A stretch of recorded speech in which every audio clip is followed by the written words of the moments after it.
વર્ણવવાનું થયું ત્યાં મેં કીધું કે મારે જ્ઞાનસાગર જે વિદ્યાલય છે એમના વાર્ષિક ફંક્શનમાં જવાનું છે. પછી અહીંયા આવીને ખ્યાલ આવ્યો કે એક ઓર પરિવાર છે સામે, એમના 3 પ્રતિનિધિઓ હાજર છે અહીંયા. એટલે જે કંઈ છે ખૂબ સારું વાતાવરણ છે. અને જલપાબેને બહુ સરસ વાત કરી કે કનુભાઈના આવવાથી લોકોને અહીંયા હાજરી આપવાનું એક કારણ મળ્યું અને કંઈક અલગ જ માહોલ ઊભો થયો. એટલે બહુ સારી વાત છે.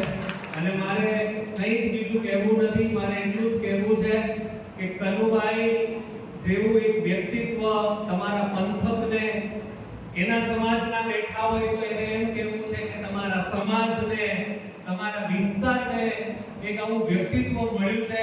એટલે હું એવું કહીશ કે આ બાજુ ઉના પંથકમાં એમાં તોપતે નામનું એક વાવાઝોડું આવ્યું હતું.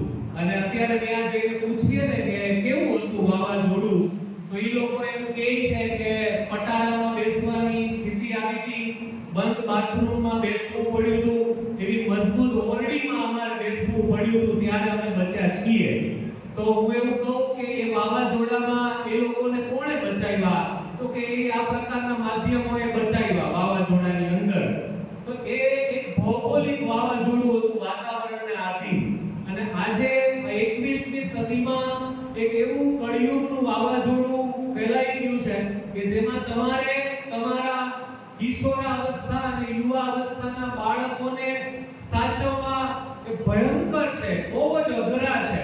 એને તમે નહીં પટારામાં નાખી શકો, નહીં તમે એને બાથરૂમમાં પૂરી શકો, નહીં તમે એને કોઈ કોટડીમાં નાખી શકો. તમારે એને ખુલ્લા મૂકવા જ પડે એમ છે, તમારે એને છૂટા મૂકવા જ પડે, ઘરેથી જવા જ દેવા પડે. અને છતાંય તમે જો એવું ઈચ્છતા હોય કે મારું આ બાળક આ વાવાઝોડાથી બચી જાય, આ તમામ નેગેટિવિટીથી, આ જે વાયરો વાય છે એનાથી બચી જાય, તો એના માટેનું તમારી પાસે એકમાત્ર ઓપ્શન છે કે આવી સામવેદ જેવી શાળાના સંચાલકો અને કનુભાઈ જેવા લોકો, તમે કનુભાઈનો ભરપૂર ઉપયોગ કરજો.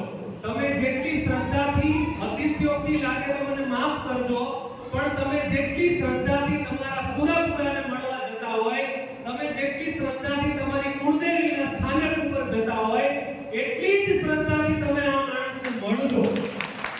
તમારા દીકરાની ઘરે વહુ આવે અને ન ખબર હોય કે કનુભાઈ કક્ષરિયા કોણ છે, તો એને કહેજો કે કોણ છે. મને તો આ માણસ પરેશભાઈ હસ્તક મળ્યા છે, મેં નામ સાંભળ્યું કનુભાઈ, પણ કાઠિયાવાડમાં રહે, હું અહીંયા રહું, ક્યારે મળવા જાઉં, પણ મળવાનું કોઈ કારણ નહોતું મારી પાસે એક રીતે.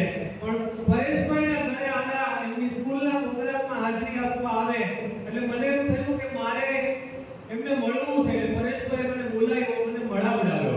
ખરેખર અદ્ભુત માણસ છે. એનો કર્મયોગ તમને નહીં સમજાય હજી 50 વર્ષ, કારણ કે તમે ને મેં ધારાસભ્યોએ આપેલા બાકડા ઉપર બેસવા સિવાય કોઈ ધંધો કર્યો નથી. કેવી રીતે તમને સમજાય? તમે કંઈક કામ કરશો, તમે કંઈક ક્રાંતિ કરશો, તમે કંઈક સામાજિક કાર્યકર બનશો, તો તમને સમજાશે કે કનુભાઈ શું છે. ક્યારેક એક ફોન કરશો પોલીસમાં, ટ્રાફિક